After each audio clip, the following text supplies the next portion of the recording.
ജനങ്ങളോട് പറയുന്ന ഏറ്റവും പ്രധാനപ്പെട്ട ആശയം ലോകത്തിലെ പ്രധാനപ്പെട്ട ശക്തികൾ, ഇന്ന് ലോകത്ത് വളർന്നു വന്നുകൊണ്ടിരിക്കുന്ന ആശയ സംഹിതകൾ, ഇന്ന് ഉണ്ടായിക്കൊണ്ടിരിക്കുന്ന ദൈക്ഷണിക പരീക്ഷണങ്ങൾ, അവയൊക്കെ പറയുന്നത് നിങ്ങൾ ഒറ്റപ്പെട്ടവനായി ജീവിക്കൂ എന്നാണ്. ഒരു കാലത്ത് സമൂഹത്തിലേക്ക് കടന്നു വരിക, നിങ്ങളുടേതായ ചുറ്റുപാടിൽ നിന്ന് മാറി നിന്നുകൊണ്ട് സമൂഹത്തിലേക്ക് കടന്നു വരിക എന്ന് പറഞ്ഞിരുന്ന അവസ്ഥയിൽ നിന്ന് മാറി തികച്ചും വ്യത്യസ്തമായ രീതിയിൽ ഒറ്റപ്പെടുക എന്ന മുദ്രാവാക്യമാണ് ലോകത്ത് ഇന്ന് കേൾക്കാൻ കഴിയുന്നത്. മനുഷ്യ സമൂഹത്തിൻ്റെ പ്രധാനപ്പെട്ട ചാലകശക്തി എന്താണ്? മനുഷ്യർ തമ്മിലുള്ള ബന്ധത്തിൻ്റെ ചാലകശക്തി എന്താണ്? പല ചാലകശക്തികളുമുണ്ട് എന്ന് നമുക്കെല്ലാവർക്കും അറിയാം.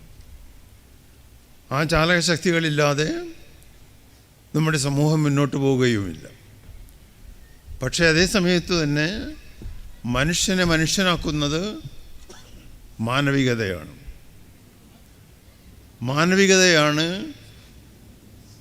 മനുഷ്യൻ്റെ നല്ല മുഖത്തെ നമുക്ക് കാണിച്ചു തരുന്നത്.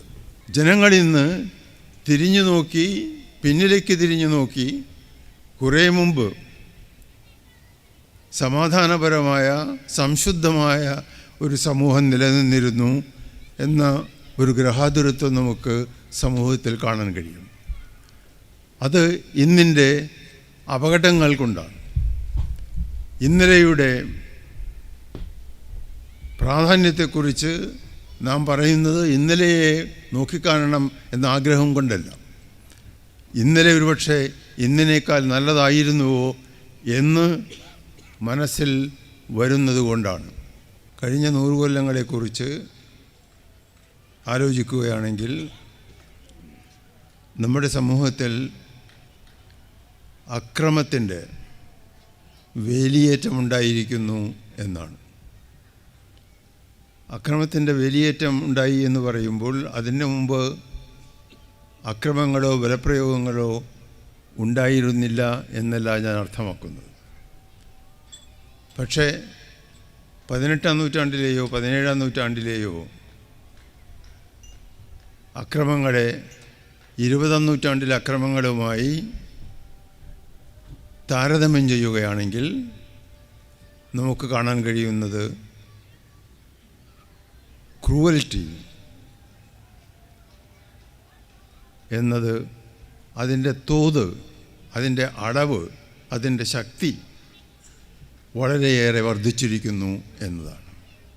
ഞാൻ എപ്പോഴും പറയാറുള്ള പോലെ അഭിപ്രായ ഭിന്നതകൾ വാസ്തവത്തിൽ സ്വാഗതാർഹമാണ്. അഭിപ്രായ ഭിന്നതകൾ ഉണ്ടാവുകയാണ് വേണ്ടത്. അഭിപ്രായ ഭിന്നതകളില്ലാത്തൊരു സമൂഹം ജീവനില്ലാത്ത സമൂഹമായിരിക്കും. അതുകൊണ്ട് അഭിപ്രായ ഭിന്നതകളെയല്ല ഭയപ്പെടേണ്ടത്, അഭിപ്രായ ഭിന്നതകളെ നാം എങ്ങനെയാണ് നേരിടുന്നത് എന്നതാണ്. ഈ അഭിപ്രായ ഭിന്നതകളിൽ നിന്ന് നാം എന്ത് പാഠമാണ് പഠിക്കുന്നത് എന്നതാണ് ഒരുപക്ഷെ ഏറ്റവും പ്രധാനപ്പെട്ട ഒന്ന്.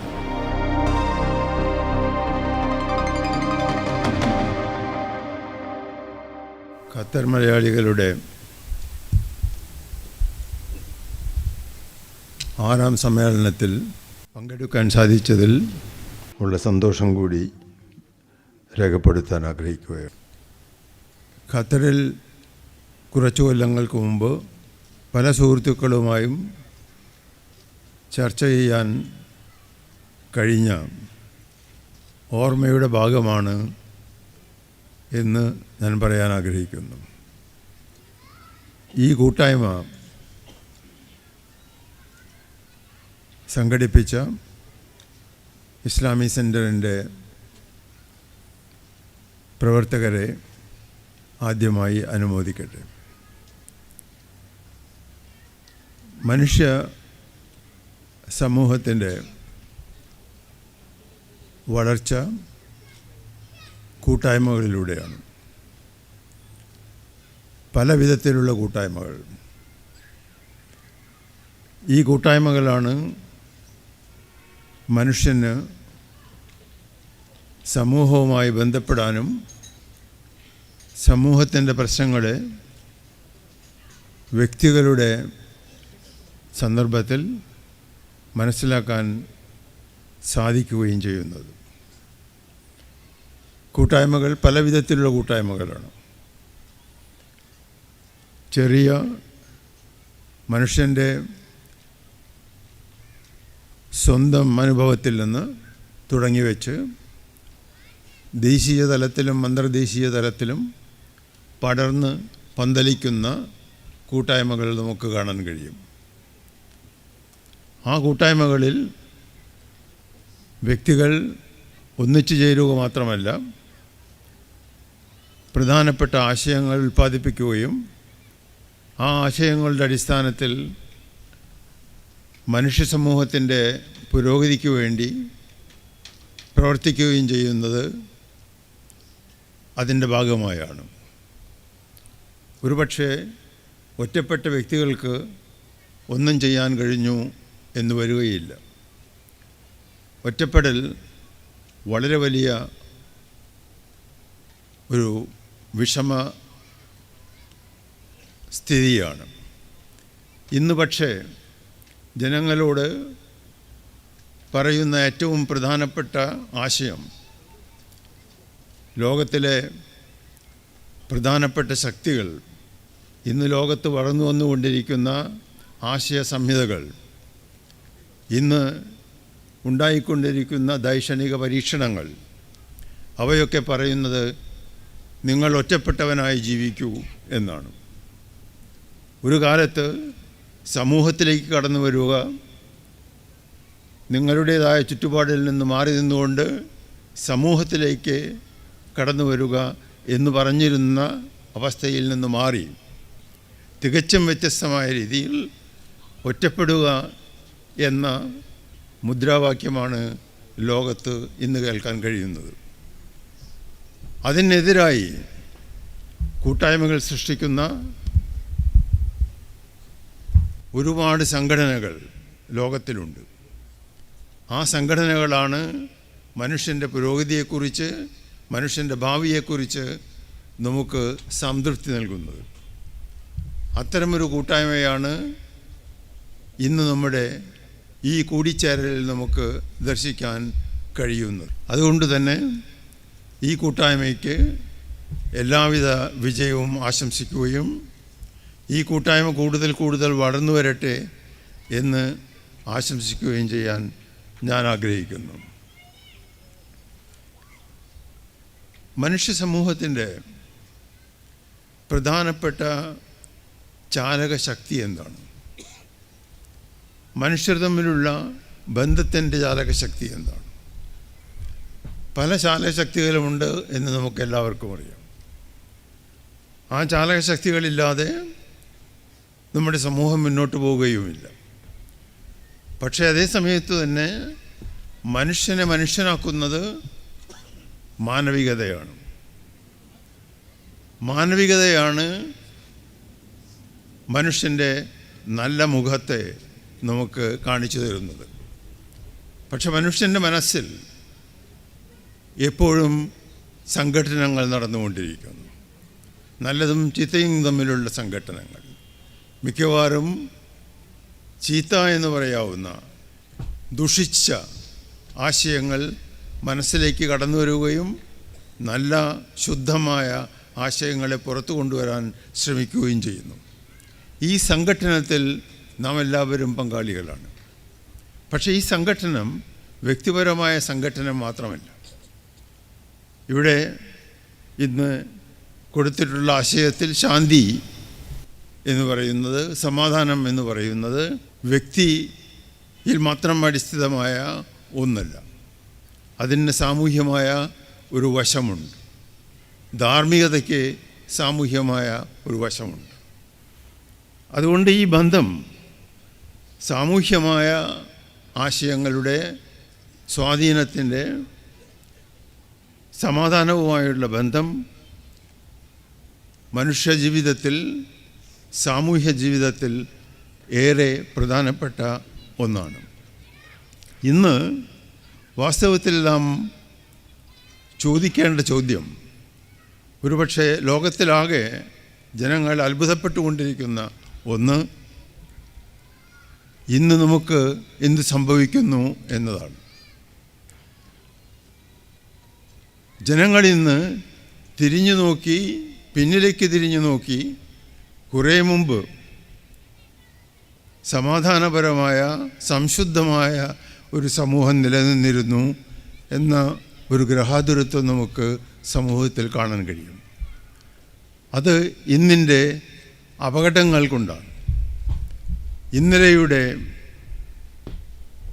പ്രാധാന്യത്തെക്കുറിച്ച് നാം പറയുന്നത് ഇന്നലെയെ നോക്കിക്കാണണം എന്ന ആഗ്രഹം കൊണ്ടല്ല, ഇന്നലെ ഒരുപക്ഷെ ഇന്നിനേക്കാൾ നല്ലതായിരുന്നുവോ എന്ന് മനസ്സിൽ വരുന്നത് കൊണ്ടാണ്. വ്യക്തമായും അത്തരമൊരു സ്ഥിതിവിശേഷം ലോകത്തിൽ നിലനിൽക്കുന്നു. 20ാം നൂറ്റാണ്ടിനെ പല വിധത്തിൽ വിശേഷിപ്പിക്കപ്പെട്ടിട്ടുണ്ട്. ഒരു വിശേഷണം വളരെ നീണ്ടൊരു നൂറ്റാണ്ട് എന്നതാണ്. 20ാം നൂറ്റാണ്ടെന്ന് പറയുന്നത് വളരെ നീണ്ട ഒരു നൂറ്റാണ്ടാണ് എന്നതാണ്. ഈ നീളം എന്തിൻ്റെ നീളമാണ്? നീണ്ട നൂറ്റാണ്ട് എന്ന് പറയുന്നത് നാം ആലോചിച്ച് നോക്കുകയാണെങ്കിൽ 20ാം നൂറ്റാണ്ട് യുദ്ധങ്ങളുടെ നൂറ്റാണ്ടാണ്. മനുഷ്യർ തമ്മിൽ ഉള്ള വൈരത്തിൻ്റെ, വിദ്വേഷത്തിൻ്റെ, പകയുടെ, അത് രാഷ്ട്രങ്ങളുടെ തലത്തിൽ പ്രാവർത്തികമാവുന്ന വിദ്വേഷത്തിൻ്റെ ഒരു നൂറ്റാണ്ടാണ് 20ാം നൂറ്റാണ്ട്. ആ 20ാം നൂറ്റാണ്ടിൽ മനുഷ്യന് പലതും നഷ്ടപ്പെട്ടു. എന്ത് സിദ്ധിച്ചു എന്നതിനേക്കാൾ കൂടുതൽ പലതും നഷ്ടപ്പെട്ടു പോയിരിക്കുന്നു. ശാസ്ത്രത്തിൻ്റെയും അതുപോലെയുള്ള അറിവിൻ്റെയും മേഖലയിൽ മനുഷ്യൻ മുന്നോട്ട് പോയപ്പോൾ അവൻ്റെ ധാർമ്മികത മനുഷ്യന് 20ാം നൂറ്റാണ്ടിൽ നഷ്ടപ്പെട്ടു. സമാധാനം നഷ്ടപ്പെട്ടു. ഇതെങ്ങനെയാണ് വീണ്ടെടുക്കുക എന്നതാണ് വാസ്തവത്തിൽ ഇന്ന് മനുഷ്യൻ ചോദിക്കുന്ന ഏറ്റവും പ്രധാനപ്പെട്ട ചോദ്യം. കഴിഞ്ഞ 100 കൊല്ലങ്ങളെക്കുറിച്ച് ആലോചിക്കുകയാണെങ്കിൽ നമ്മുടെ സമൂഹത്തിൽ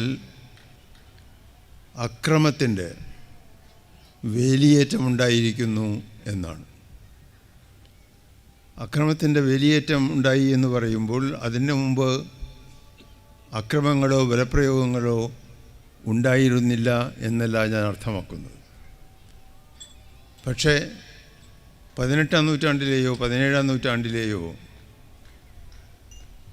അക്രമങ്ങളെ 20ാം നൂറ്റാണ്ടിലെ അക്രമങ്ങളുമായി താരതമ്യം ചെയ്യുകയാണെങ്കിൽ നമുക്ക് കാണാൻ കഴിയുന്നത് ക്രൂവൽറ്റി എന്നത് അതിൻ്റെ തോത്, അതിൻ്റെ അളവ്, അതിൻ്റെ ശക്തി വളരെയേറെ വർദ്ധിച്ചിരിക്കുന്നു എന്നതാണ്. ഈ മാറ്റം, അതിന് പ്രധാനപ്പെട്ട കാരണം നമ്മുടെ സമൂഹം മാനവികത നഷ്ടപ്പെട്ട ഒരു സമൂഹമായി മാറിക്കൊണ്ടിരിക്കുകയാണ് എന്നതാണ്.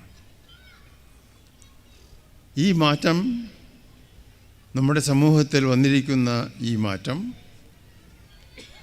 എങ്ങനെ നേരിടാമെന്നത് സ്വാഭാവികമായും വളരെ വലിയ ഒരു വെല്ലുവിളിയാണ്. പക്ഷേ അത് നേരിട്ടേ കഴിയൂ. കാരണം നേരിടാതിരിക്കുകയാണെങ്കിൽ നമുക്ക് ഒരു പക്ഷേ ഭാവിയില്ല.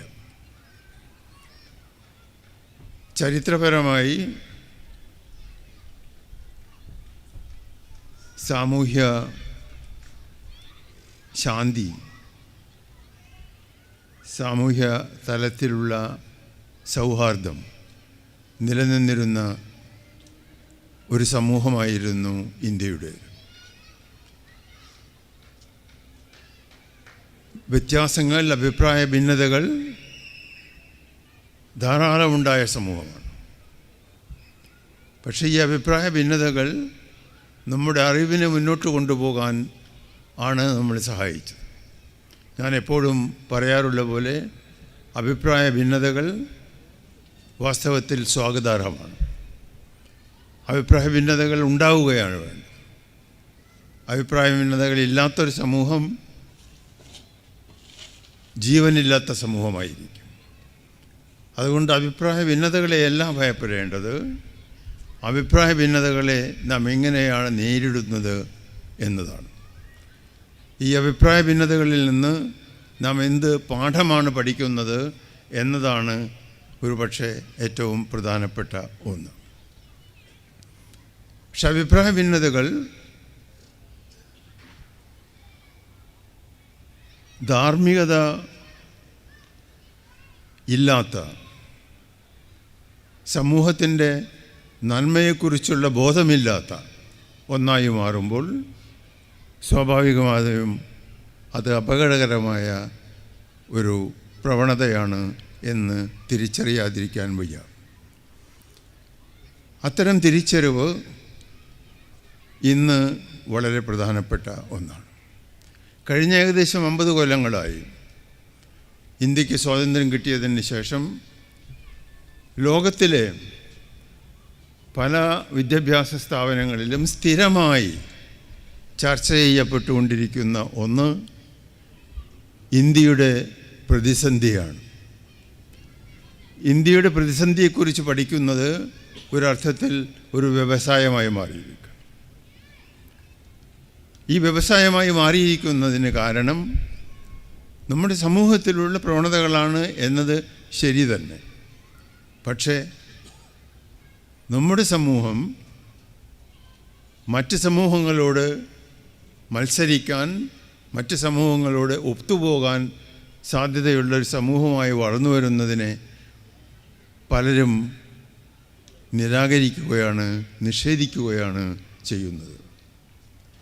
അതുകൊണ്ട് ഇന്ത്യക്ക് അടിസ്ഥാനപരമായി മുന്നോട്ട് പോകാൻ, നമ്മുടെ സമൂഹത്തിന് മുന്നോട്ട് പോകാൻ, ധാർമ്മികതയെ വീണ്ടെടുക്കാൻ, സമാധാനത്തെ വീണ്ടെടുക്കാൻ എന്തു ചെയ്യണം എന്ന ചോദ്യം അവശേഷിക്കുന്നു. കുറേ കൊല്ലങ്ങൾക്ക് മുമ്പ് 1930കളിലാണ് എന്നാണ് എൻ്റെ ഓർമ്മ, രവീന്ദ്രനാഥ് ടാഗോർ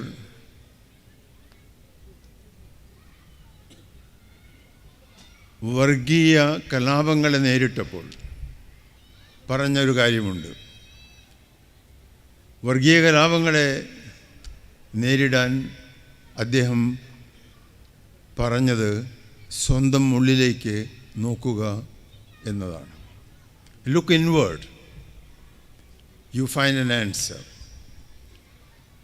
ഒരുപക്ഷെ ഇന്ന് അത്തരമൊരു തിരിഞ്ഞു നോട്ടം, ഉള്ളിലേക്കുള്ളൊരു നോട്ടം ആവശ്യമാണ്. ആ ഉള്ളിലേക്കുള്ള നോട്ടം ടാഗോർ ഉദ്ദേശിച്ച പോലെ തന്നെ വ്യക്തികളുടെ ഉള്ളിലേക്കുള്ള നോട്ടമല്ല, നമ്മുടെ സമൂഹത്തിലേക്കുള്ള തിരിഞ്ഞു നോട്ടമാണ്. കാരണം സമാധാനം ഒരു സാമൂഹ്യ പ്രതിഭാസമാണ്. അതേപോലെ തന്നെ സമാധാനത്തിന് വഴിവെക്കുന്ന ധാർമ്മികത ഒരു സാമൂഹ്യ പ്രതിഭാസമാണ്. പക്ഷെ ധാർമ്മികത സാധ്യമല്ലാത്ത ഒരവസ്ഥയിലേക്കാണോ നാം പോകുന്നത്? ഇന്ന് നമ്മുടെ നാട്ടിൽ സംഭവിച്ചുകൊണ്ടിരിക്കുന്ന പല കാര്യങ്ങളും വിശകലനം ചെയ്യുകയാണെങ്കിൽ നമുക്ക് വ്യക്തമായും കാണാൻ കഴിയുന്ന ഒന്ന്, നമ്മുടെ സമൂഹത്തിന്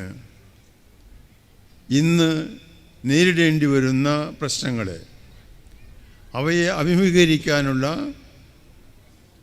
ശക്തിയില്ലാതെ പോയിരിക്കുന്നു എന്നതാണ്. ഒരുപക്ഷെ ഇന്ന് മനുഷ്യനെ സ്വാധീനിക്കുന്നത് സമ്പത്തിനുള്ള വളരെ വലിയ ഒരു ആർത്തിയാണ്. ഇന്ന് നമ്മുടെ സമൂഹത്തിലുള്ളത് ഈ ആർത്തിയെ കീഴടക്കാനുള്ള, നിയന്ത്രിക്കാനുള്ള ശ്രമങ്ങളല്ല, അവയെ കൂടുതൽ കൂടുതൽ മുന്നോട്ട് കൊണ്ടുപോകാനുള്ള ശ്രമമാണ്. അതുകൊണ്ട് മനുഷ്യൻ നഷ്ടപ്പെട്ടു പോകും. മനുഷ്യന് പല സന്ധികളും ചെയ്യേണ്ടതായി വന്നുകൊണ്ടിരിക്കുന്നു. ആ സന്ധികളുടെ ഒന്നാം തരം പ്രവണതയാണ് ഇന്ന് നമ്മുടെ ഭരണത്തിൽ നമുക്ക് കാണാൻ കഴിയുന്നത്. ആ ഭരണത്തിൽ കാണാൻ കഴിയുന്നത് സാമൂഹ്യ ആശയങ്ങളുടെ, സാമൂഹ്യ പ്രവണതകളുടെ സ്വാധീനം മാത്രമാണ്. പക്ഷേ ധാർമ്മികതയിൽ അധിഷ്ഠിതമായ ഒരു സാമൂഹ്യ അവബോധം വേണമോ വേണ്ടയോ എന്നതിനെക്കുറിച്ച് സംശയത്തിന് വഴിയില്ല. ഒരു മഹാനായ ചിന്തകൻ പറയുകയുണ്ടായി, മനുഷ്യനെ സംബന്ധിക്കുന്ന ഒന്നും എനിക്ക് അന്യമല്ല എന്ന്. മനുഷ്യനെ സംബന്ധിക്കുന്ന ഒന്നും എനിക്ക് അന്യമല്ല എന്ന് പറയുമ്പോൾ അന്ന് മനുഷ്യനെ ചൂഷണം ചെയ്തുകൊണ്ടിരുന്ന എല്ലാവിധത്തിലുള്ള ശക്തികളെയും എതിർക്കാനുള്ള ശ്രമം ആവശ്യമാണ് എന്ന് ചൂണ്ടിക്കാണിക്കുകയായിരുന്നു അദ്ദേഹം ചെയ്തത്. കേരളത്തിൽ തന്നെ 19-ാം നൂറ്റാണ്ടിൽ മലബാറിലെ ചില നേതാക്കൾ അവർ പറയുകയുണ്ടായി, എൻ്റെ സമൂഹത്തിൽപ്പെട്ടവർ, എൻ്റെ സമുദായത്തിൽപ്പെട്ടവർ ഒരു വിധത്തിലുള്ള സൗകര്യങ്ങളും ശ്രദ്ധിക്കാതെ അഴിച്ചമർത്തപ്പെടുന്നു എന്ന് പറയുമ്പോൾ ഞാനെങ്ങനെ നിശബ്ദനായി നോക്കിക്കാണുമെന്ന്. അവരുടെ കൂടെ നിൽക്കേണ്ടത് എൻ്റെ മതപരമായ കടമയാണ് എന്ന് അദ്ദേഹം ചൂണ്ടിക്കാണിക്കുകയുണ്ടായി. ഞാനിത് പറയാൻ കാരണം, ഇന്ന് മതത്തെക്കുറിച്ച് ലോകത്തിലെമ്പാടും ചർച്ചകൾ നടന്നുകൊണ്ടിരിക്കുന്നു. ഇന്നലെ ഞാനിവിടെ വരുന്നതിന് മുമ്പ് വായിക്കാൻ തുടങ്ങിയ ഒരു ഗ്രന്ഥം ആഗോളതലത്തിൽ മതങ്ങൾ എങ്ങനെയാണ് ഇന്നത്തെ പ്രതിസന്ധിയെ നേരിടാൻ ശ്രമിക്കുന്നത് എന്നതിനെക്കുറിച്ചുള്ള ഒരു ഗ്രന്ഥമായിരുന്നു. ലോകത്തിൽ ഇന്നൊരു പക്ഷേ മതവിശ്വാസവും മതസ്വാധീനവും വളരെയേറെ നിലനിൽക്കുന്നു എന്ന് നമുക്കറിയാം. ആ മതം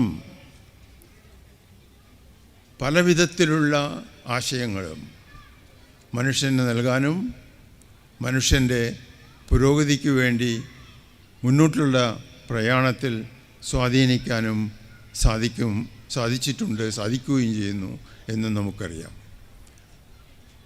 പക്ഷേ എല്ലാ പ്രതിഭാസങ്ങളെയും, എല്ലാ സാമൂഹ്യ പ്രതിഭാസങ്ങളെയും വ്യത്യസ്തമായ രീതിയിൽ ഉപയോഗിക്കാനും സാധ്യതയുള്ളതാണ്. ഈ വിരോധാഭാസം തിരിച്ചറിഞ്ഞുകൊണ്ട് നമുക്ക് നമ്മുടെ സമൂഹത്തിൽ നിലനിൽക്കുന്ന ശക്തികളെ വേണ്ട വിധത്തിൽ ഉപയോഗിക്കാൻ സാധിക്കേണ്ടതാണ്. വാസ്തവത്തിൽ ആ അറിവ്, ആ കഴിവ്, അതാണ് ധാർമ്മികത. ആ ധാർമ്മികതയെ സമൂഹത്തിലേക്ക് ആവാഹിച്ചുകൊണ്ട് മനുഷ്യൻ്റെ പുരോഗതിയിൽ ശുദ്ധമായ, സംതൃപ്തമായ ഒരു സാമൂഹ്യ അവബോധം സൃഷ്ടിക്കാൻ സാധിക്കുകയാണെങ്കിൽ ഒരുപക്ഷെ ഇന്ന് വളർന്നു വന്നുകൊണ്ടിരിക്കുന്ന അപകട മേഖലയെ എതിർക്കാൻ കഴിഞ്ഞു എന്ന് വരും. സുഹൃത്തുക്കളെ, ഞാൻ അവസാനിപ്പിക്കുമ്പോൾ എനിക്ക് പറയാനുള്ളത്, ഇത് സാധിക്കുന്നത്